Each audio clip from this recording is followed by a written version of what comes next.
your government is big enough to give you everything you want. It is big enough to take away everything you want. Welcome to the Spearhead Transmission. With your hosts, Nick Brand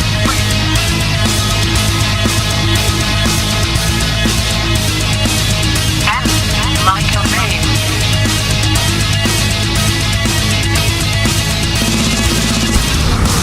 This is Spearhead Transmission.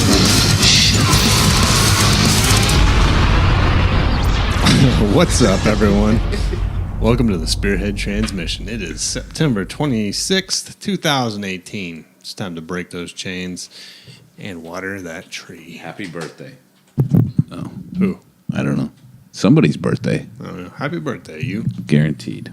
I'm trying to type now and talk at the same time. Yeah, So that's tonight not, we're going to do the Pecos Run Gun recap with Jim Tom. He's going to be on here in a few minutes. Give him a call. Wait, we could say his name now? Yeah. Oh. Last week we couldn't say his name. I didn't know. You know, I always wonder if people want their name said on this. Yeah. If people want their name said on it, you know? Yeah. Or, you know, you don't want to be in a job interview and you've been a guest on this show and they're like, can you explain this? And they just press play and yeah, Bigfoot caught me in a pit and raped me because I didn't have Full gloves Nelson. on. Yeah. Like, yeah, it wasn't me. I don't know who that was.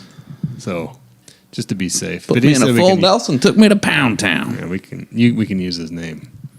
Did that happen to Jim Tom? Bigfoot? Yeah. I don't think so.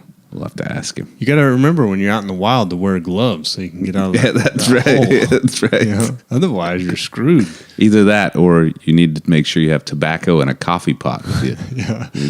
Get them God, sick. if I could get out of this Bigfoot rape fest if I just had some gloves. That's all it required. And for all of you who don't know what they're talking about, it's on the Yeah, podcast. it's in a previous episode. I have no idea what number that is. Like that was like years ago. That should be our new catchphrase for the podcast. It's on the podcast. It is. Everything's on the podcast. Things are brought up. That's disgusting. Yeah, things are brought up from the universe because of the podcast. But anyway, so have you had those? Can we? Well, we're not sponsored by them. We're not sponsored by these people. But have you had those? If they want to sponsor us, they can. Contact us via However you can. Yahoo.com. But have you had those Bang energy drinks yet? I have. Yeah, those are delicious. I had the one that Sour tastes like Heads? Sour Patch Yeah, Kids or whatever. dude. That's the best one. Amazing, right? Right. But I had never had any I- other ones other than that. I had another one. I've come to realize I'm a connoisseur of energy drinks. You are? I can't drink that Monster stuff. That's for people that drive Chrysler 300s and lifted Chevys. Why? Wear those big white stitch pants. What? I can't do Monster, but Because of the name? I don't know. It's just gross. I got a sugar-free one the other day, and I seriously was... It tasted like the way urinal cakes smell. You know, when you're peeing, you're like, oh, that smells kind of good. Was it a white one? I don't remember. I didn't even drink it all. Yeah, it was probably the white one. That one's Urinal disgusting. cake. Yeah. Urinal cake flavor. But anyway, like I prefer blue or raspberry flavored, like a blue pomegranate flavored energy drink. That makes sense. It's got to have It's got to have a blue hint. So the one I had, the blue one, Blue was dye good. tastes delicious. Yeah, blue number 9, whatever it is. But it's really good. But I love those things, and I guess they've got like creatine in them and all kinds of. Are they? So how much caffeine do they have? I don't know. I get enough. I felt pretty good after drinking one. Yeah. I drank one on the way back from Pecos when we were leaving, which is a 9 or almost 10-hour drive, and I was dying. I wasn't driving, but I was like doing the whole like, oh God. You know, I don't want to just get in a car with someone and like then just immediately crash. I feel like an asshole if I do that. Got to like make conversation for a little bit. But And then ask them, "You good, man? Yeah. You all right? well, I did a lot of yeah.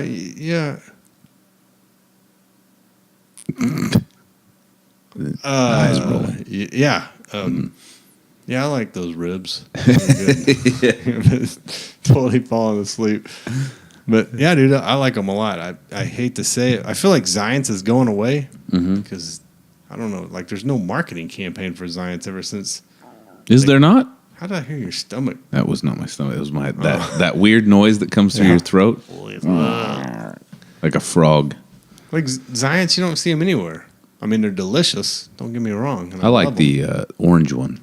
Yeah, but the best is Frostberry Blast or blue pomegranate. I like orange everything. I don't know about blue. I'm not a fan of blue raspberries. I'm not usually either. I'll have to check usually it out. blue. This And when you this get- is going to sound crazy. When you get a weird Anyone- name like Frostberry Blast, that's hard for me because then I'm thinking like Captain Crunch with the frostberries, and I don't really like those. This is going to be hard for anyone that doesn't live in Tulsa to understand. But blueberries are usually associated with me with that garbage to energy plant smell on the west side of town. Like it usually has a blueberry smell to it. Like, oh, we're burning trash. God, it smells like blueberries. And I like blueberries. Now I don't. Changing my. But you should, if you haven't tried those Bang energy drinks, you should try them out. And if you want to sponsor us, like we said, Bang. Mm-hmm. Who makes them? Coke, like everybody else? Probably. Maybe Zions. Possibly. We got the recipe. Anyway, so it's what today was the high of like 68. It was chilly this morning. 67. It was in the 50s this morning. This podcast is revert. Now we're talking only about the weather and what Lawns. might as well Bang energy drinks might as well be coffee. I did have my my yard aerated and overseed. Did you see my yard? No. Fucked up from that armadillo. I don't know what to do, man. I don't know what to Sons do. of bitches are in my yard all the time. They weren't armadillos. I put a deer camera out. It's raccoons. Are there little holes everywhere? Oh yeah. It's raccoons. Are you kidding me? They're flipping over the grass because you got poor root growth, so they can pull the grass up and then pull the grubs out from underneath. You got to get rid of the grubs, or just strangle the little fuckers with a. It's raccoons and armadillos, I bet. Because there is an armadillo in my front yard. I've seen him. Shoot with a bow and arrow. I don't have a bow and arrow, and Some Indian. yeah. That you could just. That's the one you were born with. Yeah, I don't know. So I- it's raccoons, you think? I was planning this raccoon armadillo massacre. It was raccoons, but like I was out there. I had my Russian night vision scope, and I'm like staring at the front yard. I'm like, come on, That's what I was about to do this Friday night. like come out. I was gonna sleep on my front porch, you know. And as soon as I saw him, I was gonna blast them with either my pellet gun or a bow and arrow. And Do you have a paintball gun? no, I have that Gammo pellet gun that shoots. Oh, like yeah, that's right. 1,200 Yeah, feet that's per right. second. I don't know. I wish I had I need to get Carl over here with a paintball gun. Yeah. Stake him out. Well, it's like they realized, like, all right, we've pissed him off enough. It's time to go to another yard. That or they ate all the grubs. I hope they Completely. just eat all the grubs and get out. Yeah. So you aerated yours, and did you do it yourself? No, because last year I went to Home Depot. I rented a lawn aerator. It was like, Will they fuck my 100 sprinklers up? yeah, you're supposed to mark them. I just ran over the things last year. I didn't. I got lucky. Will they do it if I hire somebody? Yeah. They'll mark it. I don't have give to. you a name. Okay, yeah, after. Or if you want to sponsor the podcast. Yeah. Anyway, so I rented the aerator. It was like $100 and something from Home Depot. Mm-hmm. And then I couldn't fit it in the back of my truck because I don't have, truck, I mean that Land Cruiser. Mm-hmm. So I rented the tiny trailer that you can get there for like $20. It looks The little bitty one? It looks like a wagon. Yeah. Yeah. And I ran that thing up on it and then drove it home. And then, like, if you get it back within 2 hours or whatever, it's only like 1 hour charge. So I'm like, I got the thing full throttle. It's like dragging me around the yard, aerated the shit out of it, bought seed. Seed was like, I bought a huge bag from a commercial lawn supply place. And it was, it was over like $250, $280 to do my yard. I had a guy come out and look at it. And he's like, $250, I'll do it. Like, shit, yeah, dude, I don't have to. And that was your yard? Yeah. He did the whole yard. Yeah, he $250. He aerated the entire yard, and then he overseeded the fescue areas for $250. Are you serious? Right. So, yeah, give me a number because my yard's not near as big, and I mean, I figure You gotta probably get your $200, 150. You got to get. Oh shit! I bet it was like $100. I bet. You think so? Yeah. What are you saying? Yeah, I felt bad as soon as I said it. This tiny ass yard. You'll probably do it for free. Pay you to do it. Yeah, but you gotta put your seed down and fall for some reason. Yeah, That's what I hear. I'm gonna do it this month. Wow. Anyway, so the cooler weather thing, what was killing me was on the news. They're like, "I'll be this is Dick Hansen with Weather Center 1, and we're tracking a blast of cool fall air coming in this week. I'll tell you when and where it'll be. We'll have the coldest temperatures of this season coming up next." Like, you guys, it's going to be 50 degrees. Yeah. You know what I mean?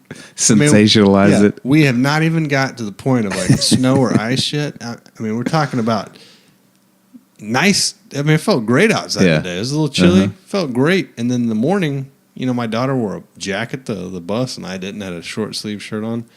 And she's like, "You're going to need a jacket." And I was like, "I'll be all right." And I was sitting there waiting for the bus with her. It's like, that's a little chilly. I guess if I'd have listened to the news, I'd have been in a better position. But so you were cold waiting on the bus? Yeah. Just a little bit. I didn't see you this morning. Oh. It's because I went another way. Because I had some shit that's been in my garage for like 3 years that was going to be donated, so I decided to take it to a Goodwill. But no, so last weekend, it was my wife and I's 11th wedding anniversary. God, dude, it's 11 years. 11 years, yeah. Crazy, right? And so we went out to eat this cool restaurant downtown. It's one of those speakeasy hidden restaurants, But you guys know where all those ones are at. You gotta know who to talk to or what Yeah, to I'm search gonna need for a on number. the internet. Yeah. It was pretty cool. You went down, you go down these steps, and they give you a glass of champagne, and there's like a bookcase you can push in on one wall. And there's like a private room in there, and it's cool. Mm-hmm. You got to say Fidelio when you go in. But my wife got me a Benchmade Infidel for our anniversary, and a legit one. There's like a lot of Are there fake ones? fake ones rolling around, right? Really? Yeah, because I remember a guy in the past was like, "Hey, I can get you an Infidel for $120," and I was like, "What?" And then I said, "Is it real?" And he's like, "I don't know." So I sent him a link to how to tell if it's fake, and he just replied back, he's like, "Oh shit, mine's fake."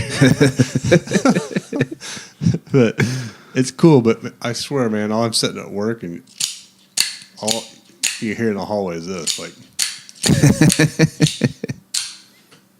it's a cool knife. But yeah, dude, 11 years is it's like, we dated for years before that. So I'm getting old, man. That's why we're talking about lawns and caffeine. Well, if we had cigarettes. Yeah. I was going to say, too, that this weekend we also went to the... so Tulsa has this big $400 million... $450 million. Yeah, $450 million park that was just recently built. It's like a fucking amusement park for kids. Have you been? Yeah, we went this last Sunday. Dude. You went Sunday? We went Sunday morning. Okay. We went as soon as it opened. Do you feel like those... the playground is built into a way to purposely separate you from your kids? Yes. I was like... Yes. My kids were up in I had the to tower. keep my eye, and I was like, what the fuck? Yeah. Okay. Well, I had two. Yeah, you're So- tougher. My kids are up in a tower going across a They can go bridge. multiple different directions Yeah. out of that tower. But the thing is the bridge goes to an area that I can't even get to without leaving the area I'm in, going on a path and going up around some walls. Like, and then the whole time I'm trying to, like, I lost my oldest one twice. Like, I went up to the tower, she went in there and started freaking out, and I came down and I saw her, she was on the other side. Like, holy shit, man. Yeah. And then she's like, "Hey, I want to go on the elephant." So I'm like, "All right." So I'm watching my other daughter, and I look at the elephant, and I'm like, she can only go in and up, and she can get out or whatever. So I'm sitting there like, why did she come down the slide? Like, what's she doing? And then I hear this whistle, and I turn around, and my wife's standing there with her. Like, how the hell? Yeah. And there were so many people there. Yeah. But one thing I noticed, man, I hate to say this. This is going to sound I already know where you're going. like a total asshole. It's on the podcast. Come on. Yeah, I'm going to preface it with, I don't think I'm like high class or anything like that, but like American culture is completely like gone, ruined. Okay. You know what I mean? Like you look around. Okay, and I had on a pair of jeans, shoes, and a long sleeve T-shirt. That's it, right? Mm-hmm. I mean, not dressed up, but we're going to a park. I get it. Mm-hmm. Like everywhere I look, man, there's just slobs and dirty clothes and pajama pants and just And Yep. I know people. You don't have to have money to appear. Well, just to be well taken or and- well groomed and, or whatever. You see people walking around with their stomach sticking out real far, and got a freaking smoothie in a pineapple container, and yelling at their damn kids. I just you can look at I've never lived in Japan, but everything I've seen of Japan, like everyone's walking around, towns are clean, everyone's nice and polite. All I felt like when I saw the gathering place is if you were to throw a bag of coins on the ground, the people would be beating the shit out of each other for coins. You know what I mean? It wasn't that bad when I was there, but I was there Sunday morning. What time did you go? Sunday afternoon. See, I went at Sunday. I was there at 8:30. Dude. We left by 10:30. I mean, it's free, so there's There's no barrier to entry, is what you're trying to say. there's nothing. But then I saw these four people that were, dressed decent, like, I don't know, quiet-ish and like reserved, and they're four like Vietnamese people. Mm-hmm. Like, dude, what happened to this freaking country, man?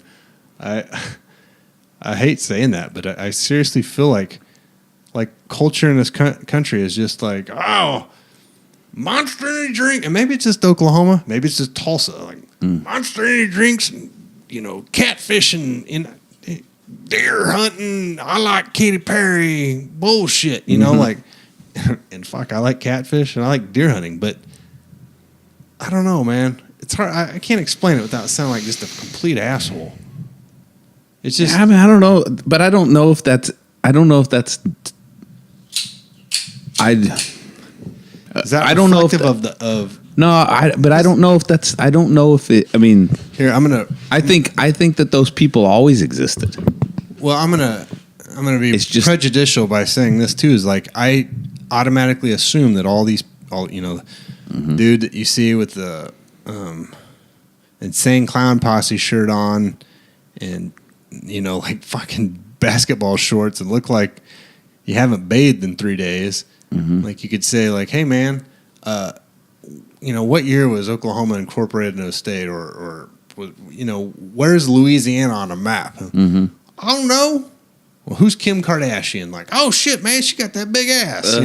I see it, but I mean, I lump all those people in with the same amount of people, the same people that run around with the American fighter shirts on and the Well, bedazzled fucking jeans. Yeah. I lump them all together, Well, right? But I think they've always existed.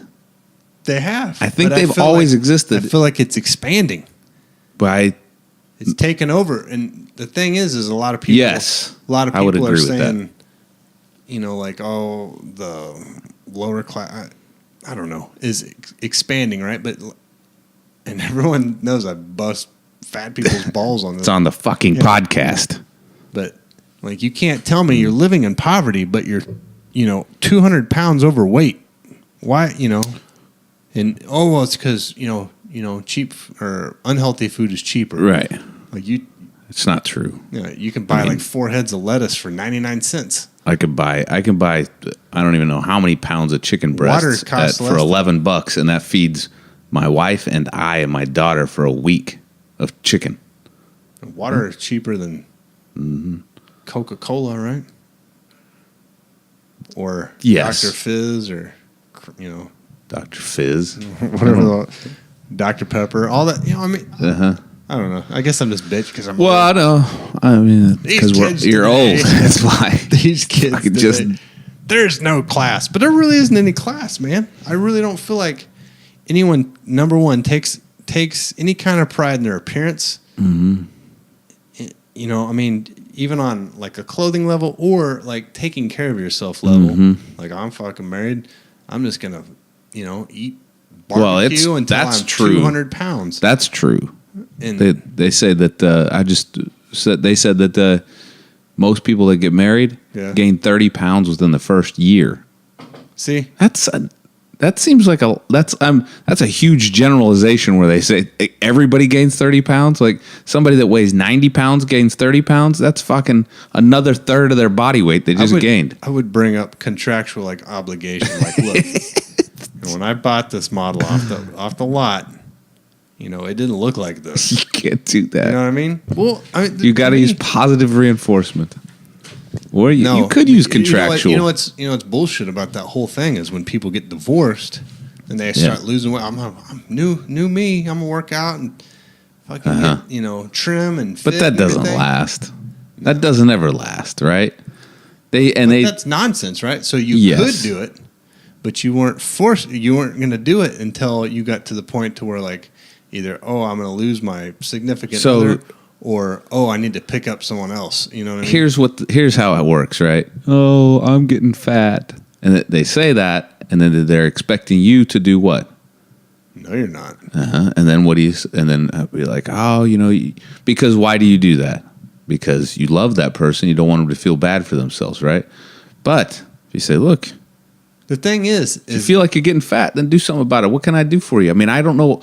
You're asking me if my wife seriously said, "Am I getting fat?" and she asks me all the time right now because she just had a baby. Well, it's a different fucking story. Well, yeah, exactly. But if she and your wife's not fat at all. Well, if she asked me and I seriously thought she was, and I wanted to do something, I'd be like, I would say it. Like, what favor are you doing to someone by lying? None. Like, am I getting? It's like people that let people have boogers on their face in meetings. Like, you know what I mean? Like, dude, you were an asshole. Tell the guy he's got a booger. Or tell me, hey, your dick's showing and your pants are unzipped. Like, thanks. You know what it is, though? It's because what happens, people feel like they're going to hurt that other person, people's feelings. What's worse, finish an entire meeting with your wiener showing, or just take the heat real quick and be like, thank you, Jim. Okay, back to what I was talking about. I mean, it's like, am I getting fat? I think you're putting on some weight. I'll help you however, like you're saying, I'll help you however I So, I mean, what I say, I guess, if somebody says that to me, I say, do you think you're getting fat? No. Are you a therapist? Yeah, How that's does exactly that make you feel? Exactly. Do you think you're getting fat? If you do, are you not happy with yourself? If you're happy with yourself, what can I don't want you to be unhappy with yourself. So if you're happy with where you are, be where you are. But you're fucking asking me the question. Mm-hmm. So you're obviously thinking it. So why are you even asking me? Just fucking do something about it. Yeah. Done. And then they're like, and you're asleep on the couch. Yeah, exactly. This is all good in theory. Yeah. In practice, it's a tough talk on it. Fucking infidel might be. Yeah. But anyway, I don't know how to say it. I'm not. It's just, that you don't like fat people. No, at the park. It's not that I don't like fat people. I feel like the culture that they're corrupting society. Culture in America is just garbage anymore. Yeah. I mean, I think that's what it is. It's just concerned about. Do you think that cultures around the world are progressively getting worse? Yes. I don't know because I don't pay attention that much to other. Like I said, like Japan. Mm-hmm. I mean, it's, from what I understand, is you can. Yeah, but then you fucking can buy dirty underwear in a vending machine, which I don't have a problem with if that's what you like. On your chest. Yeah, yeah. I can't unwatch that video that you showed me at Mikey's, and it's still in my head. So one of the worst videos I've seen. I've seen people's heads getting sawn off. Yeah, but that's worse. I mean, I don't know. I don't. Anyways, so I mean, I don't know if internationally culture is declining. I just feel like American culture is totally declining. But I mean, like Canada. I mean, they're the same as they were back in the 1700s, aren't they? Yeah, I think.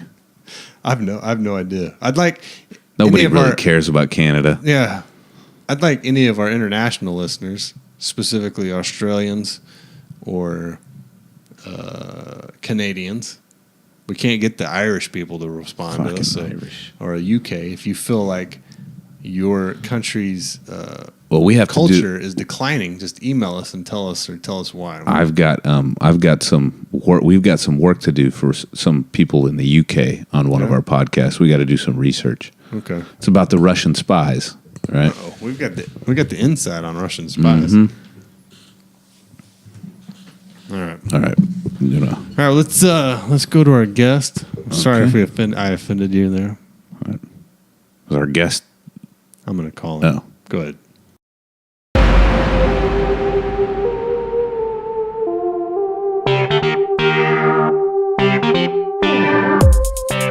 All right. Tonight on the podcast, we're going to do the Pecos Run Gun recap. And on the phone, we've got Jim Tom from... Where are you from in Texas, Jim?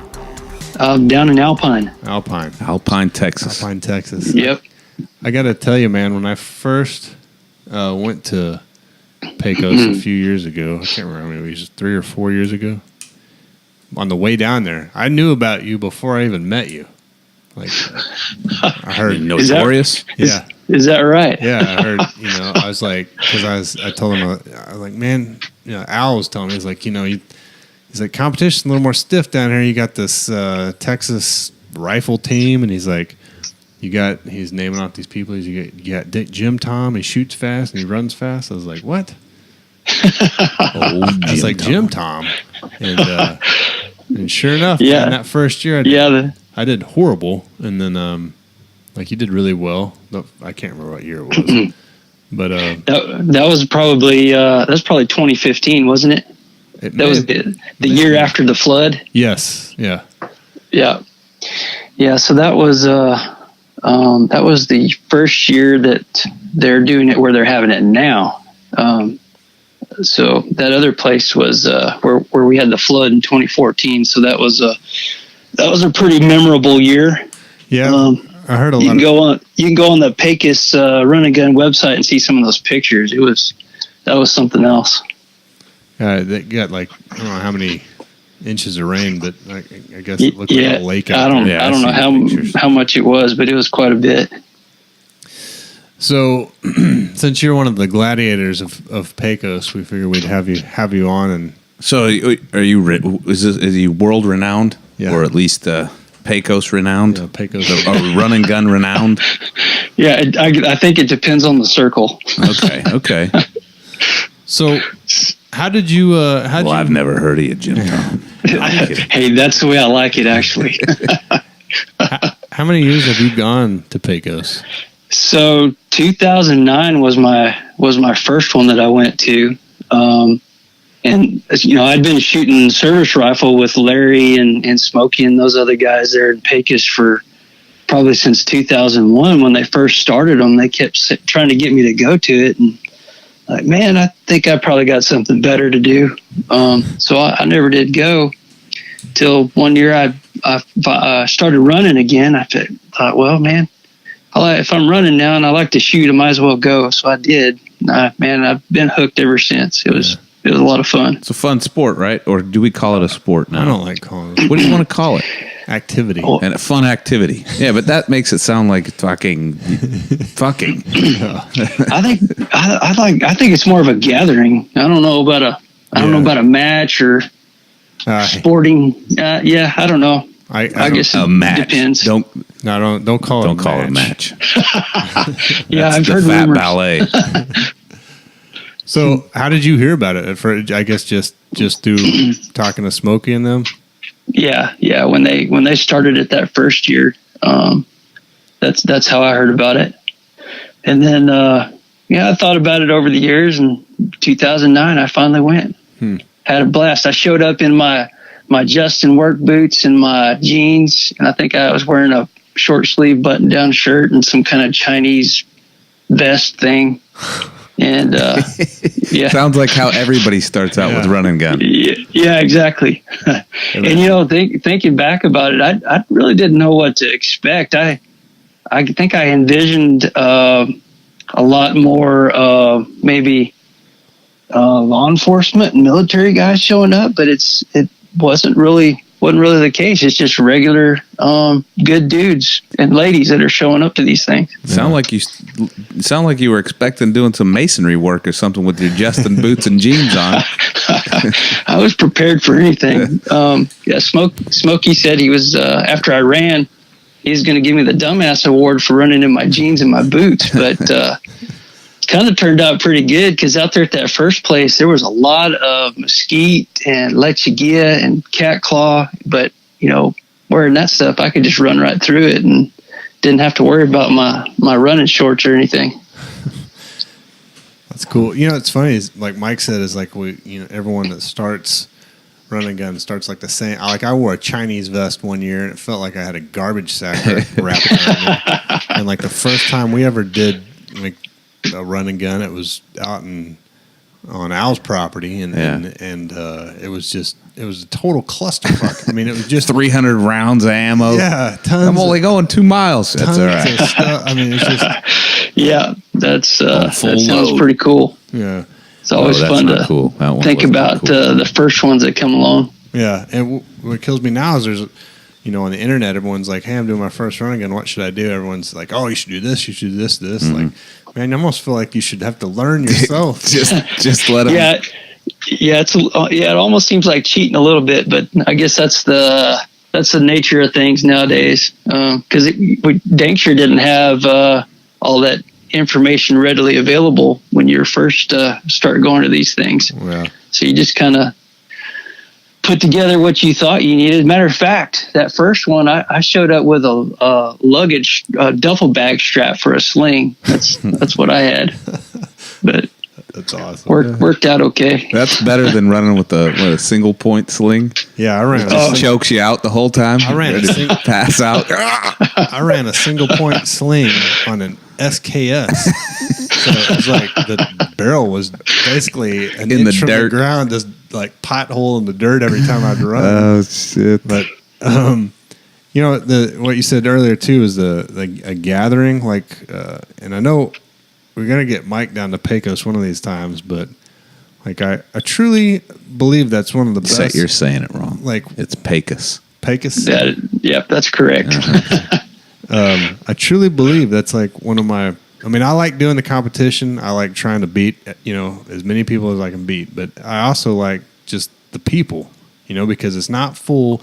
And I was trying to explain this to someone the other day because it's hard for them to believe. Like, I don't really consider myself like a gun guy. Yeah, I'm not a gun guy. Yeah, and like I don't feel like when you're at these things, there's a bunch of gun guys there. You're just like good people that have guns and like guns, But it's not like a bunch of, I don't know, like experts and, correcting you on everything and, telling you that your stuff's garbage. And I mean, there is some, but it's minimal, right? And then most of the people are really most cool. of those guys are tolerated, I mean, because everybody's just like, yeah, you got to have, I mean, in something like that, you're always going to have a gun guy, right?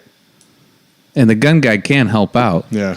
Like, hey, sure. Like something's wrong with my rifle. Like, oh, well, you see here, you're but your head spacing is not squared with your centrifuge. I mean, for sure, every time I come to Pecos, like I know I'm going to see you, I'm going to see Tommy, I'm going to see all these people, and it's like, it's good to see them, and it's, at one point this weekend when we were there a couple weeks ago, we had to get in a truck to go out to our stage, right? So the guy's like, it's Al and I. He's like, yeah, just hop in my truck and drive over there and get your stuff from where we were camping, and then we'll, he's like, I'll drive you out there. Well, I get over there, and I was like, hey, Nick, look at this. And there's a wad of cash just sitting in the center console of this truck, and he's not concerned about it being stolen at all, right? Like, and it's like what I was just talking about before we had Jim on, like, you're not worried about people stealing your rifle or going through your crap or you know what I mean? Like, I leave everything unlocked when I'm out there. It's like good people. Absolutely, yeah, and that's a recurring theme. And every year or every time I go to one, I leave amazed that it's just an awesome group of people from all different backgrounds. Yeah. that's what's really cool is, hearing what everybody does for a living, it's and ROing is half the fun too, because that's really where you get to get to meet people, get to hang out with them all day at the stage you're working. Yeah, I think that year you and I were on a stage together. I do this with everybody though when I'm talking, like ease into your ideas and theories on life. So. Let's go Hillary. That law is bullshit. Huh? Like, oh yeah, I don't believe this law should exist at all. Like, okay, now we're getting somewhere. Yeah, we're progressing.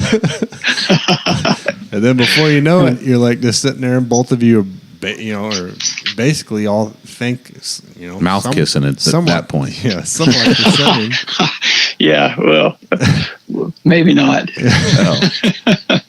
I mean, but yeah, it's a good group and a lot of like-minded people, and it's good. It's refreshing to be around like-minded people. Yeah, for sure. Anyway, so what do you? Since you got rid of your Chinese vest, what's your loadout now for a loadout? Yeah, loadout function. So for quite a few years, I guess ever since 2010, I've just run with a belt, holster, couple of rifle mag pouches and pistol mag pouches on it, different variations of a belt. But this year, and so in my hydration pack, I always carried my extra mags, right? So after a stage, I'd swap stuff around, and eventually I figured out I'm wasting time doing that. And so what I did this year for the first time, I added a chest rig to it, so that I kind of balanced it. I had some in my chest rig. I had, excuse me, I still had some on my belt. So I'd kind of swap stuff out from there. And that did it saved me a lot of time. I was more organized. I had an admin pouch on my chest rig, and this is probably not new to a lot of guys that are already doing that, but it was something that worked for me really well this year. Most importantly, from my scorecard standpoint, I was able to keep my scorecard in that admin pouch. And when you get to that seventh stage at Pecos, and several people looked like they fell down in the river. I'm not sure what they did, but they hand you that scorecard and that thing just sopping wet. Maybe it was sweat. I don't know. But when I got to the end, when I got back to the barn, to the finish line, I handed that scorecard to Gary, and he said, "Man, that is the most pristine scorecard I've ever seen." And so I credit that to the admin pouch and the chest rig I used this year. So that was a good change that I did. Dude, there's nothing I hate more than jimmying around with shit between stages. And this year, I, against my own fucking thoughts and everything, I was like, I'll just take those 3 metal magazines of mine, and they were jamming up. So between stages, I was downloading. Yeah, I was. Oh yeah. I saw you mention that. Yeah, and I was loading up those P mags, and dude, I mean, I was trying to run and do it. It still slows you down. Yeah. You know what I mean? And moving stuff around, like, oh, I'm going to pull this. I'm going to put these full mags over here and do this and that. Like, you're not running very fast. You may think you are in your head, but, I always do that stuff whenever I'm in the woods. Yeah. If I'm going to move magazines around. But there's not much woods out in the desert. That's where I was going to go here, is that, so some listeners maybe don't have the breakdown of what it is. So what is it? What is Pecos Run and Gun? So we can. I mean, like, what's the distance and stuff? Oh, I think it was 7 miles this year. Is that right? Yeah, there was rumors of it, but then I saw some of the guys that posted pictures of the app they ran with that mapped the course out, and it looked like it was right around 5. So I don't know. What the hell? It certainly felt like 7, but Pecos guys are the opposite of the Oklahoma Run and Gun guys. They'll be like, it's a 20K when it's probably 26. Yeah. Like, God dang. So it's 5 to 7 miles. It says 5 online, but I thought they said 7. Anyway, 5 to 7 miles. It's out in West Texas, in Pecos. Pecos. Yep. Am I saying it right? Yeah. Okay. Yep. We say it You got Pecos. yeah, you're rolling now. You got it. But you got to say it more Mexican. Pecos. In Pecos. Pecos. Pecos. Pecos. So it's out in the desert, basically. I mean, is that desert? That would be considered desert. Yeah. And there's, So we're right on the Pecos River too. So there's a lot of that stuff we're running in. Is just, I guess you'd call it some mostly silt type stuff. Okay. so it's not caliche? That's not Caliche. No. What's the elevation there? I was hoping.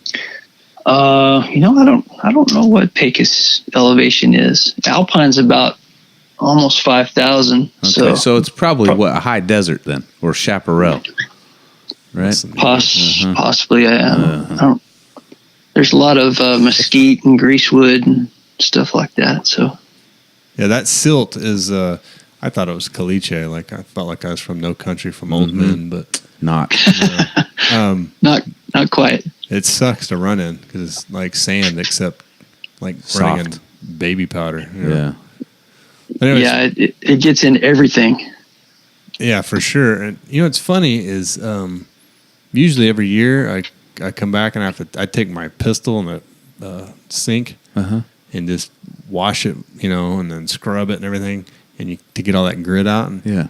like, dude, my pistol looks spotless this year when I got done. Really? Well, yeah, there was no like at all on it. Like What'd you do different? I have no idea. I know Bread sacks? no. Did you I, run with it in a bread sack? I know, and I've seen people do that. Yeah, so that low crawl by design, I think that's what that's for, is to fill your pistol up full of that silt. I think on the low crawl, I stayed on my hip to keep the pistol up in the air.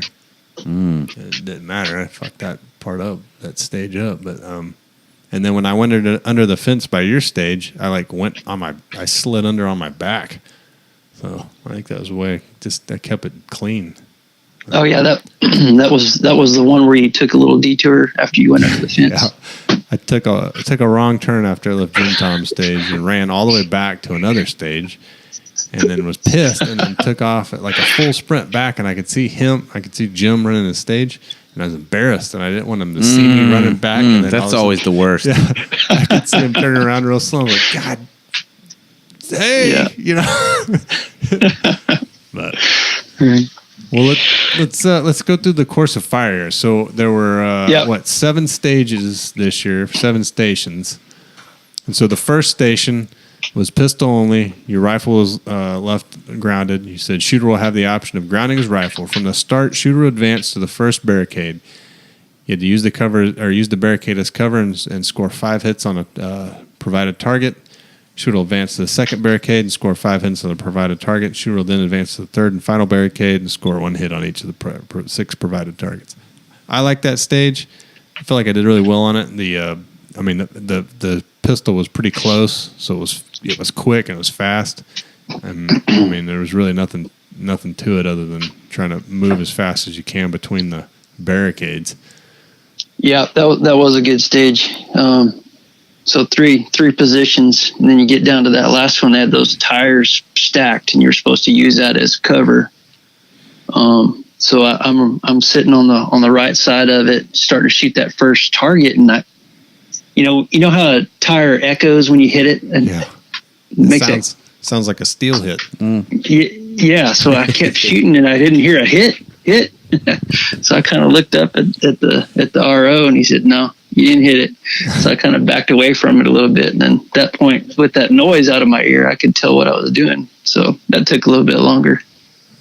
Yeah, that stage was fun, and I like the way they specifically said at the beginning, like, and you're using something as cover, you have to use it as cover. You can't 3-gun it and just touch it with your toe, and shoot from it or anything. So. Was that what? Okay. Yeah, I like that. It adds a little or another element to it that you need to think about. Yeah. The second station was called Fight to Your Foxhole. It was on the command, make ready, both rifle and pistol be made ready.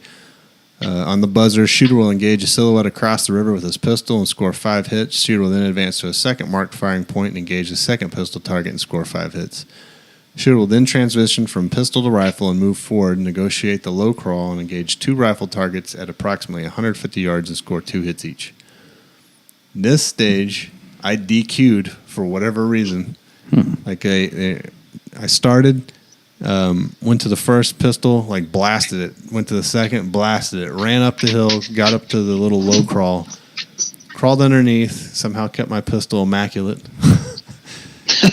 And got to the rifle, and I could not hit the target. I don't know what was going on. I finally hit 2 on one of them. I can't remember which one. You're supposed to shoot left to right. I think I shot it backwards, but it didn't matter because I DQ'd it. And then that stupid metal magazine jammed up, so I pull it out, and I asked the guy that was running the stage, I was like, how many seconds I got left? He's like, 8 seconds. I was like, son of a bitch. Shot one, I hit it once, I had one more hit, ran out of time. Killed Dang it. And it was and I was sitting there the whole time I'm shooting at it. I'm like, those are not far away. Why can I not hit these? Like, I have no idea. So I left that stage, and I was like, what's the Were point? you hitting something in front of it?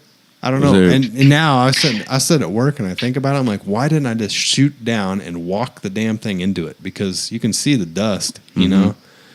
And I don't know what it was. And it took everything in me to keep pushing to run fast after that, because I was like, well, I can't win anything now. I'm not going to do any well, you know? But it really let me down. Yeah, that something like that happens. That kind of takes the wind out of your sail a little bit. Yeah.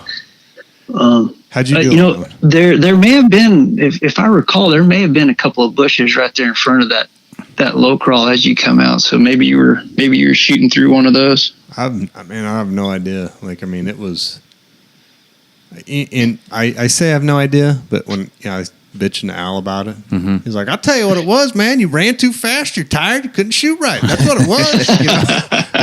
Well, and also it's the first time you shot your rifle. The first stage you didn't shoot your rifle. Yeah. Next stage you're shooting your rifle. It's cold. Like, it's not cold outside. Shit, almost went to I don't know how many rounds firing at the damn thing. I was getting pissed off. Yeah. But I mean, so did you just carry those 3 mags with you? Is that all you took? No, I carry 5 because 1 year I ran out of ammunition on. Oh yeah, that always Ever since then I'll take 5, and then I also say, like, well, if I was ever having to do something, I would carry 5. So I want to carry it like I was gonna, like train like you fight or whatever you say. But I carry extra too. So how did you do on that stage? I think I got a 42 seconds on it, if I remember correctly. Yeah, so no problems at all. Was that fast? Then what's the time limit? 2 minutes. 2 minutes. Two minutes, yeah. Okay.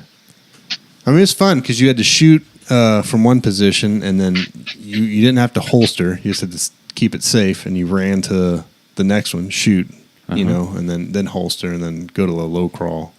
It would have been a lot more fun if I wouldn't have DQ'd it. But that's one of my favorite stages. I like that one. It's a lot of action. I like the action. Yeah. Yep. All right.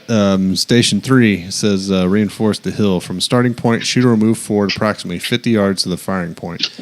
Shooter will then engage and score 2 hits on each of the 3 targets, working left to right. 6 hits total. Targets range from 150 to 250 yards. Position dictated by terrain. The targets are full-size doghouse, head and shoulder silhouettes. That one was cool too, and I went into it. I was nervous because I was like, something's wrong with my optic. Mm-hmm. Right. I couldn't hit the last one, and I went out there and I shot the first one offhand, and I was like, oh yeah, bang, bang, and then I had to kneel on the next one. And I was like, did it no time, and I was like, all right, well, my rifle's fine. Weird, huh? Yeah, and in my head, you just ran too fast, man. That's exactly what happened. I mean, it really is. And that's what all this stuff tests, right? To see, how you're going to react under stress. But did you do? Yes. Were you running a magnified optic on your rifle? Yeah, I had a 1-6 Leupold on there. Okay. It does pretty good. And you did good on this stage as well. Yeah, I think I shot a 22 on that one. Yeah, that one's fun too because I like when they set you up to where you're like, all right, ready, and then go, and then you got to run to the first position because I always like, well, I can beat a lot of people by, being getting mobile. up there. Yeah, get up there as fast as possible because I mean, Like And so last year we had to run a little bit further down that berm that you're on top of. So a little bit shorter this year. But yeah, I like the ones where you got to move first and then shoot, because you already got your heart rate up a little bit. Yeah. Yeah. I mean, if you think you're going to, relax, like, hey, explain the course of fire to me. First thing I got, and then like, all right, go. And you got to run again. So, all right. Fourth stage was advance to the curb on the signal. Shooter will advance to the first barricade, make use of the barricade as cover, and score a hit on each of the two targets. Shooter will advance to the second and third barricade, scoring a hit on each target at each firing position. The final barricade will be shot from the curbside prone position, which So I didn't. what are the distances here as far as On stage 4, Jim Tom, you remember how far they were? It was about the same. Yeah, they weren't far. 150 yards, I think. Yeah. how big? Just full size silhouettes? I think they were 12 by 18. Okay. Yeah, they're pretty big. Yeah. I like that one yeah. a lot because the curbside prone at the end, which I didn't practice before, but ended up not being an issue. But it was cool to try to be forced to shoot somewhere different. I don't know what curbside prone is. So basically, if you were in an urban environment and someone was shooting at you, and all you had for cover was a curb. Mm-hmm. Basically you're going to be laying on your back, right? You got your rifle, and so you're going to be laying flat, trying to use as much of that concrete as you can, and you're just shooting over the top of that. I'd have looked if that's a good description. My water blivet on the. I was totally laying on my camelback like a pillow, But.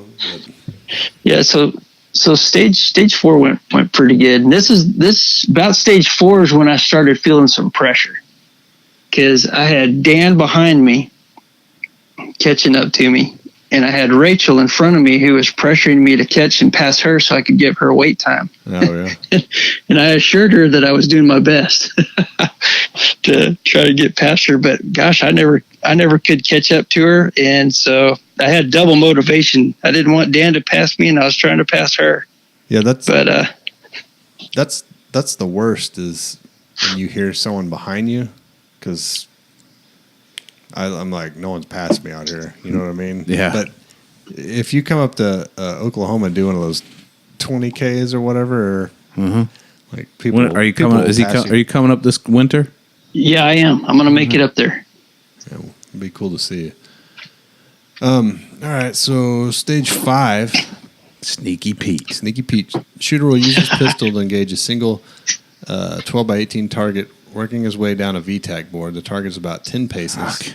VTAC board. Shooter will work from top to bottom using the painted slot holes, shelves, and must score one hit firing through each of the painted holes. Shooter will switch hands and shoot the last shot using his weak hand. I don't want to complain about this because I always complain that pistol shots are too far, but that was really close. Like you could almost just stick the pistol through the hole. It's okay. And hit the target. Yeah, but that's because you're so used to shooting a doorknob at 15 yards. Shooting at a doorknob. Yeah, that's what I mean. Shooting at a doorknob at 15 yards. So if you got a 12 by 18 target, I mean, you should be able to hit that at 30. It was still 30 fun. yards, easy. It's still fun because I was trying to do as fast as possible, obviously. But the guy in front of me, had a malfunction. Had to clear it and then had empty mag on that. But he still did it in like 20 something seconds. Because it's So it's just ding, ding, ding, ding, ding, ding, ding. When I'm watching that, I'm like, if he did that, I could totally smoke his, ass with nothing. And I knew I had a full magazine in there. But that one was fun, I thought, even though. That's a good stage. And the target was close, but hey, you're there to make the steel ring, and you could sure do it on that one. See, all right, and I'm just reading it, and I don't know. You guys were there, but in my opinion, I have such a hard time with pistol, pistol where you're standing still, right? Like I feel like every pistol stage should be movement to the next, I don't know. Well, I mean, you had those before. Yeah, you're right. This is a cool down. All right, I'm pissing on. Yeah, you're at the cool down period. I'm taking the piss out of this one. So if it's any consolation, you had to move to the next hole. So there was some movement. I did mess up. I almost went perfect on it, except my left-hand shot. I missed one on it. It took my second hit to hit it. Really? I did too. And I totally did the same thing I did. I messed up in Pawnee. I was shooting left-handed with my right eye, and as soon as I fired one, I was like, "Oh crap!" And then, bing, hit opened my left eye. I still haven't mastered both eyes open. So that's hard. Do you shoot with both eyes open? I think I do. Yeah, I do. Dude, I can't. There's like 18 things floating around out there. You're supposed to aim at the middle one.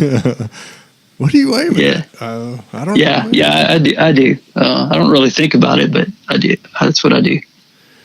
Well, one thing we didn't say is there are 2 river crossings in the middle of this that you have to do, so you're all wet with that silt on you. It's all nasty. But Station 6 says you're all wet, but you don't have to move. Shooter will make ready and start in the river. So we had a post standing up, and you go out there, you make your rifle ready, and then you go out and stand next to this post. On buzzer, shooter will engage 2 8-inch discs, scoring 5 hits on each disc for a total of 10 hits.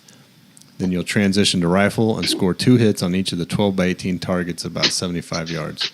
That was the stage that I rode, and it seemed like everyone had a good time on it because it was a fast stage. There's a lot of shooting, but it was fast. And, like that video of you shooting this stage was cool because it was quick. It's funny as you shoot that first steel, like ding, ding, ding, ding, ding, ding, ding, ding, ding, ding. Yeah, get your bearings right. Yeah, like, all right, I'm on it. And it was a cool stage. I liked it a lot too. It was fun. That stage went pretty well for me, probably because I had good RO instruction on that one. I think is what it was. Perfect. And then the last stage was your stage. It says rifleman's almost quarter mile. Shooter will move forward from the start point to firing line on the buzzer. There'll be 4 still targets, and the arroyo ranges from 150 to 300 yards, working from any practical position. Each target must be hit twice. The 300-yard target will be an IPSC torso-type silhouette, approximately 18 by 30. Shooter will be facing westerly, so if you're running in the afternoon, take into account regarding your optics. Targets are to be shot left to right, near to far. And I like that stage too. It was fun. There was enough shooting on it. I got a little nervous when I couldn't hit that the far one for a second. But then it's funny, as I stopped in the middle of it, I was having a problem. I stopped and quit coming off my trigger, the reset.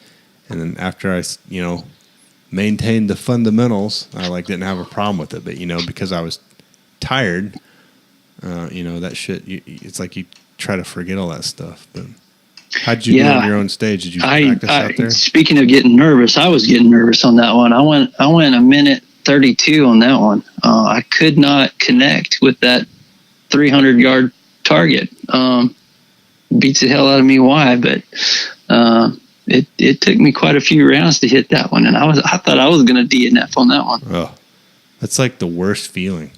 Especially if you've had a strong run and that's the last one, and you're like, oh, no, you can't be serious, Well, and what sucked about that was I RO'd that stage earlier in the day, right? And so just so that I could make sure that I could read those hits, I squeezed off a few rounds at that far one. Oh yeah, didn't ever miss it. Oh yeah. So when it came time for it to count, that didn't work out so well. For sure. I mean, that's what happens though when you're, at that point too. When I got there, I was ready to be done. I was like, dude, this is all I could think of was number one is I didn't want to go the wrong way, which I ended up doing. And then I was like, this run's going to kind of suck because it's going to be like straight back along this road. And it just seemed like it never ended. I was like, when do we get back into the, turning around and kind of meandering so it doesn't just seem like a long-ass run. But yeah, so I've heard quite a few people make mention of the road up there at Pawnee. Yeah. How's that in comparison to that last leg after you leave stage 7 at Pecos? That road in Pawnee is a lot worse in the summer. In the winter, I mean, it still sucks because it never ends, and somehow it is seriously uphill both ways, right? Yeah. And Yeah. and but that leaving stage 7 and heading back to the starting point. I mean, that long stretch, especially I could see 2 people in front of me, and one of them I was trying to catch up with, and it was like you're like, oh, dude, that's a long ways when you can see kind of like You can see that far away. So it's not Pawnee. That road sucks. I'm not gonna lie, but Well, it does. regardless, I'm looking forward to it. yeah. What is that? Is that a mile? No, it's the whole thing, or No, just that road, one. that one section. It's got to be a mile, right? I think it's a 2 mile. No. Here, let's look. No, 'cause it's like I always. I try know, to but get they're to missing the a section line in there, right? No, it's not 2 miles because I always try to get across in like under 15 minutes or whatever. No, across the whole thing. The fastest I Crossover? made it from the 15 barn minutes. to the 5K start was 19 minutes. That's the fastest I've ever made it. And that was like, So what about what are people camping out up there at Pawnee too, like they're doing Yeah. at Pecos? Yeah, I'll be camping out on Friday night, but Yeah. probably not Thursday. I don't know. Every time I always say that, like, so I don't have to get up in the morning on Friday and drive up there because it's an hour from my house. But Yeah. a lot of people camp out there and drink and have a good time on the Friday night before the run. It's the same thing. A lot of good people. There's a lot of good food, barbecue, and all kinds of crap. I don't know if they're having barbecue this year or not. I'm not sure what they're having, but there's always good food, good people. It's it's the same thing. The only thing that sucks when it's over, you got to drive that. Yeah, that's true. Well, a long drive is that'll be a new one for me because any of the ones that I've been to have been relatively close. So that'll be a new experience for me too, crossing that Red River. Yeah, for sure, man. I hope to see you this winter. But Oh yeah, I'll be there. okay, cool. Yeah, and speaking of good food, Cecil always fixes good ribeyes there for us at Pecos too. So we got to give a shout out to that. Yeah, those are definitely. he's got ribeyes. Yeah.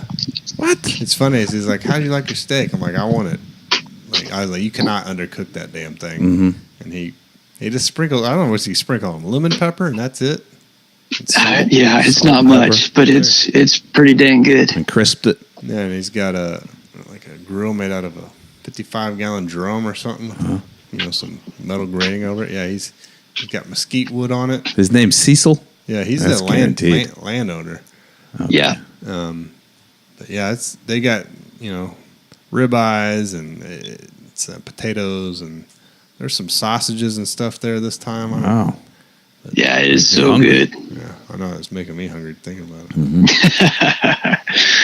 But yeah, and then usually everyone gets together and starts talking and everything that evening. And it's like you say, you're sitting there talking to a bunch of people that think like-minded, maybe Yeah. not completely the same, but somewhat general ideas Yeah. of how you think on life. But it's like I always say on a podcast, like if you haven't done one, you might be a little intimidated, but you should just do it. Because And even if you aren't like-minded, even if you hate us, come do it. Because the deal is that absolutely. we don't want echo chambers, right? Yeah. So, yeah. You should try. Regardless of everyone being like-minded, the main point is it's good people. So even if you have some different views, you're not going to be shunned. So it's a good crowd. Well, do you have any advice for anyone that's thinking about coming to one of these type events? Do it. Yeah.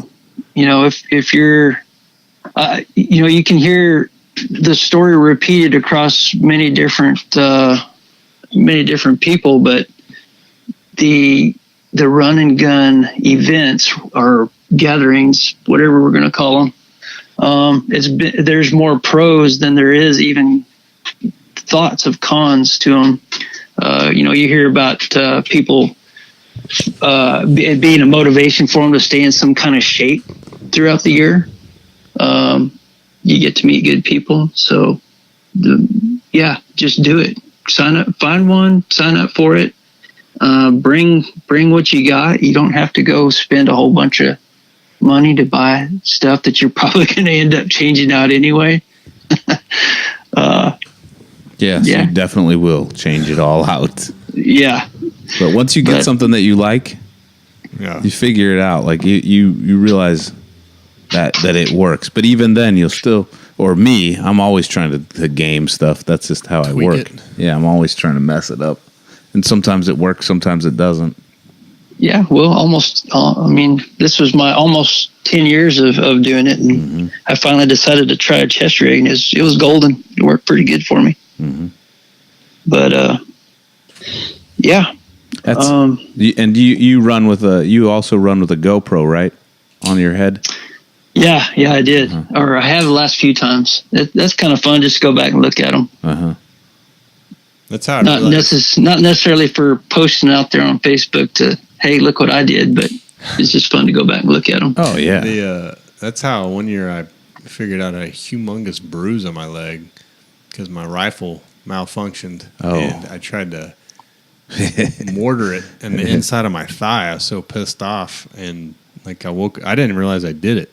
I woke up the next day and had a huge purple and yellow, one of those yellow bruises. And I was like, what the hell is that from? And then I watched that GoPro video and I just ram it right into my leg. I was pissed. First stage, man, it was a bad time. But anyway. Well, cool, man. I was glad to have you on the podcast. Maybe we can have you on again sometime. Yeah. And, well, you can whenever you come down after the winter one. Yeah, yeah, that'd be awesome. I'm really looking forward to getting up there. Yeah, we'll see you then. How fast do you run? It depends. Pretty fast. No, I think I'm pretty convinced I have some Shetland lineage in my family. So I tend to pick up speed going downhill. So. I'm just joking. Name precedes. That's what I've heard now.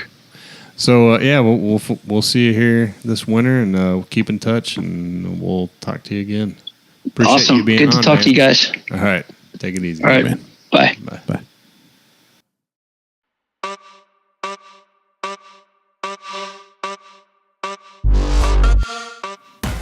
All right, thanks again to Jim Tom for being on tonight. Make sure and check out Pecos Run Gun at what was that? Pecos Run Gun. Pecos. Hold on, let me see what the actual website is. Yeah, it's PecosRunNgun.com. That O, you put that O, Pecos. Pecos. Was there not a character when you were a kid that like rode a mountain lion? Pecos Pete. I thought it was is it Pecos Pete or Pecos Bill? Hold on, let's look. Or is it Pecos Pete and Pecos Bill? Pecos Pete. Oh, it's natural tea. No, try Bill. I don't think it's Bill. He rode a tornado, not a cougar. He's a fictional character. And that doesn't look like any of them. Oh, there is a tornado. Yeah, the Legend of Pecos Bill. It irritates me to say Pecos. Pecos Bill was later. Oh, he rode a mountain lion. I thought he fist fought Paul Bunyan, right? He did? Yeah. They were like did he win? They had a axe cutting contest or a tree cutting contest. Well, there's Pecos Pete. Okay. Well, I just wanted to derail this conversation. This was a story about Pecos Bill who had received a lump on the naggin that caused him amnesia. I don't know. I'm sure Pecos Pete, Pecos Bill, and Paul Bunyan have all fought each other. Paul Bunyan American or Canadian? He's Canadian, isn't he? That's what I thought. Yeah, he probably got his ass beat. Yeah, or he probably didn't fight anybody. Sorry. Pardon me. He's wearing plaid. Look like the brawny man. Do you think that he put beard oil in his beard, though? Oh, dude, don't even get me started on the fucking beard stuff. So, I've got, this is like the third time this season that I've thought about growing my beard out. And every time I'll get to a point, I'm like, man, fuck this. This beard stuff's too much. Like it itches or my wife's bitching about it. But the biggest thing about growing my beard out is, like, number one, the popularity of like the hipster beard shit to where, like, I keep getting these ads on YouTube because the internet reads my mind. It's called Live Bearded. It's a website, Live Bearded. So join the brotherhood. Like, dude, I'm gonna make a website called Live with Armpit Hair. Join the brotherhood. Like, hey, is your body hair long? Somehow you need to be in this group. Well, there's a video of this dude that's like, beard maintenance, and he's like, yeah, so I get done, he's like, you rub this cream and get it in your face. He's like, I like to comb it out, and he's got one of those gigantic beards or whatever. He's like, and then I put the wax in. He's like, and then you comb it and then style it. I was like, what the fuck am I watching? Like, it was making me angry. It's just so annoying. And I don't know how many times when my beard does get long, like, I have men approach me and say, like, nice beard, man. Like, well, hey, nice penis. Can I touch it? Yeah, I don't get it. Like, dude, why is that? Why is that something to talk about? You know what I mean? It's just facial hair. It's not special. Well, it's like that wearing a beard like that's like wearing certain kind of pants now, or wearing. You've got, when you do that, it puts you in a category, brotherhood. Like, the brotherhood of the side part skint head, white nationalist haircut. Exactly. I don't know. I don't know if I'm gonna let mine go or not. I got a lot of white in it. It makes me. I feel like I look like. So what do you have to do? What do you have to do from here? What length are you going with here? I don't know. It's usually like the same thing. My wife bitches until about New Year's, and then after that, I cut it off. Yeah. But I don't know. Do what you got to do. No. Don't let somebody chase you away if you like your beard. Don't let them chase you away because of their sexuality. The absolute worst part about having a beard is when you shave, how weird you look. Like all nosy and limpish. I got a pretty strong chin without having a beard, but then when I shave it, I'm like, dude, I don't have a chin at all. Look like, some cartoon character where it just goes straight to neck. Yeah. From lip to neck. I don't know. Anyway, so there's a bunch of crap happening in the news. My children's dreams, I was going to talk about Bill Cosby going to prison. So how many years did he get? 8? This is what I don't get. They keep saying he's been sentenced to 3 to 10 years. Like, if I was Bill Cosby, like which fucking one of it is? I need a goal in my head, so tell me how many it is. Is it 3? 3 to 10.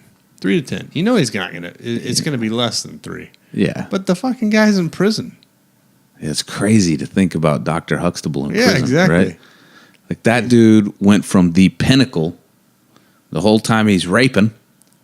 Or was he? Drugging people and raping. Was he? I mean, according to court of law, he was. Okay. I mean, I'm not defending him either way, right? Like, I'm just saying. We were defending rapists in the last one, I think. So we were? Oh, no. Not you rapists. You were just saying, like, anybody can make an accusation. Your fucking life can be ruined. Yeah. I mean, easily. So he's the pinnacle, wearing those fucking silly sweaters and laughing on TV, right? Eating those delicious pudding pops. Yeah, pudding pops. I want one of those right now. Creator of the Fat Albert, Brown Hornet, right? Pigs in Space, right? Pigs in Space. Brown Hornet. Yeah, those are all shows from Fat Albert. You never seen that? Did you ever watch Fat Albert? Yeah. Hey. But what then was that dude with they would watch TV shows in the cartoon, right? Of the Brown Hornet and I think it was Pigs in Space. What was Fat Albert about? Like this typical cartoon from back in the day? Life struggles and learning lessons? Yeah, Mushmouth was on there, and then the, I used to watch Fat Albert all the time when I was a kid before church. That makes sense. It's just about, it's just basically a sitcom that was a cartoon. I want to watch one now and see what it's about. Turn it on. We don't want to do it here. Oh. Yeah, but I just, dude, it's funny because I listen to NPR right, sometimes because it's completely ridiculous. Okay. Actually, I listen to it all the time. But anyway, the other day they were saying that the lady, right? There's a lady, I can't remember who it was. I can't remember that lady's name. Anyway, she's like, they had a court reporter that was talking about the scene when he was sentenced, and she even said, she like, it's like Bill Cosby remained silent when the verdict was read and this and that. And she's like,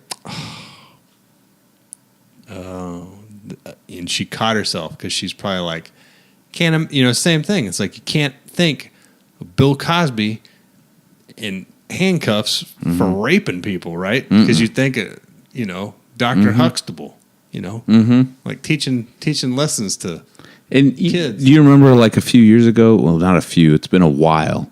But remember whenever he came out against he became real political, but locally political to where he was. Where was he living? Some stage stand-up Michigan thing or something, right? I don't remember where it was. I think it was Michigan, right? And they fucking started demonizing him. Then I'm wondering. I don't know. Got your ass. I don't know. So I got a lot of stories to talk about here, but we've been on here for an hour and 16 minutes, and I've got a toilet cleaner in my motorcycle gas tank right now, trying to get the rust out of it, and I got to do that when I get home. So I'm gonna stay up too late. But I want to talk to you about one thing. Brett Kavanaugh. No. Oh, what? Is Elon Musk in that Joe Rogan interview? Did you watch the whole thing? I watched the AI portion, and then. But so you just watched that part of it? You didn't watch what he said later? Yeah. So the whole time, because I remember you saying in the text, you're like, "Yep, he's right on." Mm-hmm. No, he was just telling you what's going to happen to you unless you join them. That's what he says later. He's like, "Yeah, there's no way around this. We'll either become obsolete, right, by this AI, or you join them." And the whole time he's saying it, dude, the guy's fucking crazy. He's weird, right? Very crazy. Like, Rogan's asking him questions, and people, like, it's almost acceptable, right? It's almost acceptable that this guy's this fucking out there, right? Which he could be whatever he is as long as he's not harming people, right? But here's the deal. So, whole time he's talking to him, I mean, the guy's like, I think, here's what it is. I don't think he's as big a genius as everybody makes him out to be, right? Ingrown hair on your... Got like a zit on my... zits that hurts. In your eyebrow? Yeah. All right. So I don't think he's as smart as what everybody wants to make him out to be. It's like this... His voice reminds me of... at least South African. Wayne the Brain McLean from Aqua Teen Hunger Force. All right. But okay. Yes. Success. You wouldn't like it. Yeah. He says all these things, right? Stop looking at him.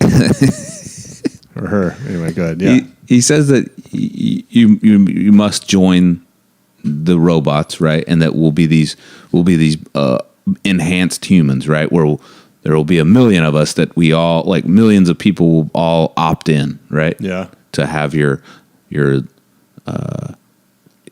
basically super processors, right? But then later in the interview, then he says, "Oh no, we'll need to in order for us to survive, we're going to have to well, hold on, let me back up. We'll have these super processors which will then change our future, right? Because we'll be kind of a collective, right? We'll know the right answer to everything, right?" Yeah, I mean, it's coming anyway. Okay, so now think about that though. He's saying that we'll know the right answer, right? So then our future will be fine. But then in the same fucking interview, he says this later. "Oh no, there's no way out for us. We've got to colonize other planets." Now wait a minute. Wasn't he high as shit by that point though? No, dude. He took one puff of weed, and he didn't even take that much. I think he was more drunk by that time. But still, the thing is that this guy's a fucking super genius, right? Like super genius, and he can't even have a linear thought followed all the way through, right? He's telling you one thing, right? Oh no, the robot wars are indefinite. You're going to die or you're going to join them, right?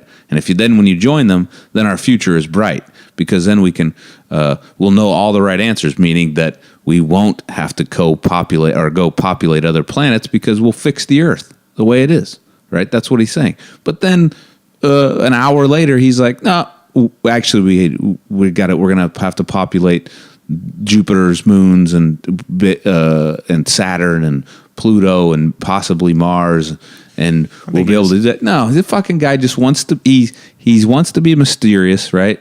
And he's driven off of this. He wants to control the world. He wants you to join the machine and I think opt in for your around outer space.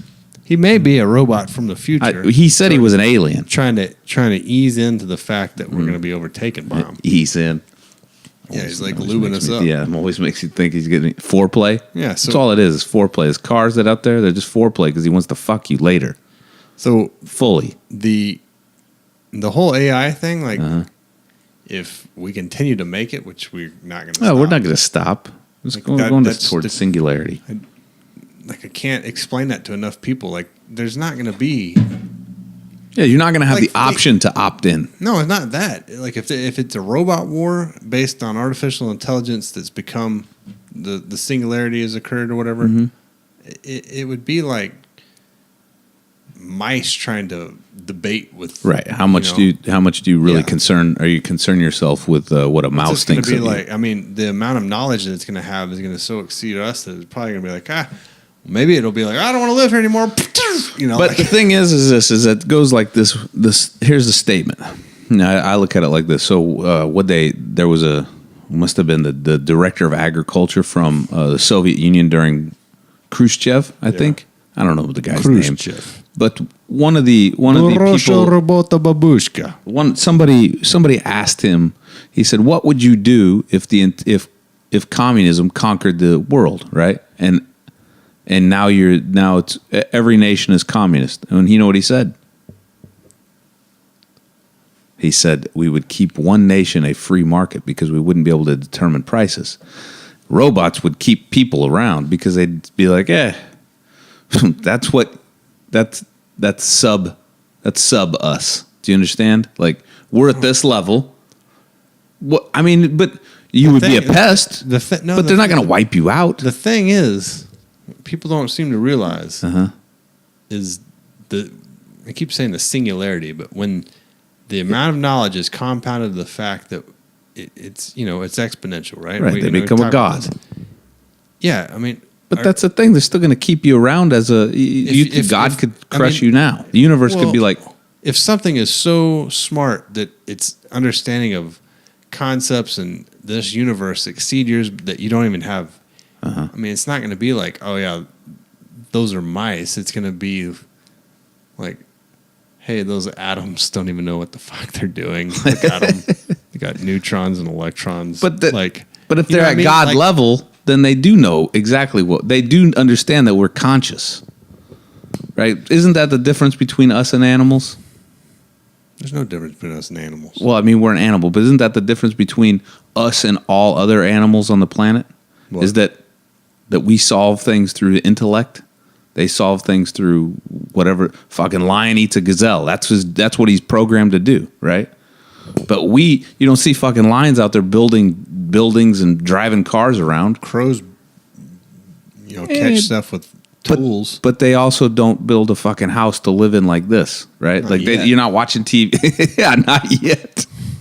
They don't pre-process food to They should make a movie called Planet of the Crows. Planet of the Crows. Goes back. He figures out to open a jar. Crows are all collecting gum wrappers. There's piles of shiny shit everywhere. I like crows though. I would like to have a pet crow. I would too. It's a federal offense though. Because it's a migratory bird. That's crazy bullshit too. Like shoot the shit out of them all day. Yeah, but you can't keep one. Yep, it's Why is ridiculous. that? Because it's a migratory bird, Migratory bird, yeah. but you can shoot them. Yeah, you just have to have a HIP permit. Really? Harvest information permit or whatever. Did you learn that in school? No, it's hunting stuff. Oh. I don't know what the limit on crows is, though. You could But eat crow, though. Dude, I want one like the ones we saw in Yellowstone. There's like Big ones? huge. Yeah. I mean, the thing was. Those are the what was kind that like we have in South Dakota. Huge, man. Pulling everyone's bags open, like opening zippers, pulling shit out. Oh, really? Yeah, just going through their crap. Yeah, those are the further north you go, obviously, you know this. Further north you go, the bigger the animals get, right? Because they gotta. I don't know why actually. What's the blacker science the behind it? juice, or the blacker the berry, the sweeter the juice. But exactly, it's all aligned with that. That's exactly it. She's blacker than a motherfucker too. Yeah, exactly. Why are those animals so big? It's because the blacker Like the the berry, the sweeter the juice. Science. Anyway, all right. So next week we'll have a bunch of stories on Hot Zone. This week I got to go pour the toilet bowl cleaner out of my motorcycle gas tank. My big motorcycle. Cool. I'm nervous because all right, you put this in there, and the guy I talked to, he's like, put it in, leave it in overnight. Just toilet bowl cleaner. Dump it out. And he's like, then rinse it. And he's like, then immediately fill it with gas after you blast it with compressed air because it'll flash rust. Like, I'm terrified I'm going to dump it out and it's going to whack. Like, oh, fuck. That was a waste of time. You can buy stuff that won't do that, but they don't have it local. It's called like rust removal. This is for your motorcycle? Yeah, it had a little bit of rust in it. It wasn't even that bad. I don't think it was necessary, but You just did I it. took it off. It was already off, so I might as well clean it out. But we'll see how it goes. So I'm gonna be dumping that shit in the sink when I get home. And I keep thinking like I can't dump it out there, Yeah. but it's toilet bowl cleaner. It's supposed to There's be in not the any sink. gasoline in it, you know. Yeah. It's supposed to go down the toilet. I guess I could put it in the toilet, let it set, and get rid of some stubborn stains. But It's probably gonna. Yeah, we'll see. You'll be all right. We'll give a full report next week. So, if you're a new listener, thanks for checking out our podcast. Like and share our Facebook page. If you're an old listener, thanks for sticking around. Make sure and email us at xbeerheadx@yahoo.com for show ideas. We got a couple of inquiries about the We got some umbrella. new emails too. Yeah, that's right. The that's umbrella right. with the wrench combination for overseas self-protection. But you can only do that in a rainy place, right? Well, Look no, ridiculous in a well, non-rainy if it's place. non-rainy, Yeah, but then you're in Jamaica with the fucking umbrella. well, it rains in Jamaica all the time, I bet. But it's like sunny. Guam. I like the rain there. The thing is that would suck is if you've got that setup. And you're like, and it hey, man, rains. fucking use that. Like, I don't like using this. Why do you carry it? Leave me alone. Because you open up and shit's falling out on the ground. That's why you carry two umbrellas. Hey, what's that other one about? No, just, Yeah, that's just my walking umbrella. but anyway, so the umbrella with the wrenches, I read about it in the book by that Navy SEAL called 101. I heard about from you, so 101 Dalmatians. That was written by a Navy SEAL. 101 Dalmatians. All right, let's go. Dangerous Tips or something by a Navy SEAL. I can't remember. It's like the Spetsnaz book you have. Yeah. But it has You all can this- throw razor blades to kill people. Yeah. It talks about how to steal airplanes and cross borders undetected and use books for body armor. It's got a lot of cool crap. Or a in it. jack. Yeah. A jack Yeah. for body armor? No, books. Oh. Oh, yeah. It's got a lot of good stuff in it, but it had that same thing where you take wrenches and open up an umbrella and then you zip tie or attach wrenches or some sort of heavy metal object inside, then close it up, and then you basically have like a club. So that's the thing. Anyway, we will see you next week. Or did I hear you say email us xbeerhead@yahoo.com if you got upset by the fact that I said America doesn't have any culture anymore. And other than that, we'll see you next week. Adios, muchachos. Accessing your mind. Programming started.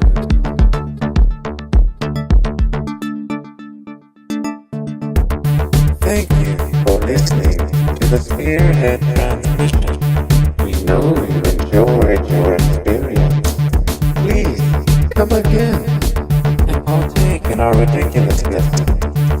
There is so much more to explore. Remember, your mind is yours. You are not part of a collective. You will start to think independently if you seek the truth. Stop buying the lies. Water that tree of liberty, and you will break those chains of mental slavery. You are beautiful and heroic. Until next time, goodbye. We love you.